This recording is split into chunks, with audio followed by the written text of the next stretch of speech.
ఎక్కువగా over think చేస్తున్నారా? అయితే ఇలా తగ్గించుకోండి.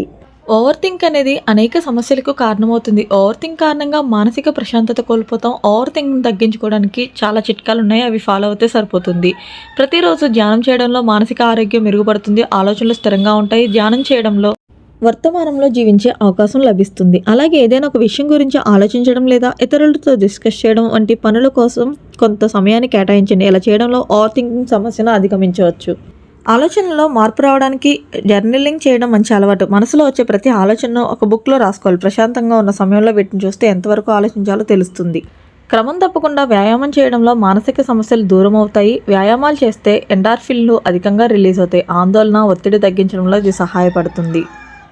సమస్యలు వచ్చినప్పుడు మనలోని శక్తి సామర్థ్యాలు తెలుస్తాయి. ఏదైనా సమస్య వచ్చినప్పుడు ఆ సమస్యను పరిష్కరించేందుకు ప్రణాళికలు సిద్ధం చేసుకోవాలి. దీంతో ఓవర్ థింకింగ్కి అవకాశం ఉండదు. సోషల్ మీడియాలో ఎక్కువగా వినియోగించడంతో మానసిక ఆరోగ్యం దెబ్బతింటుంది.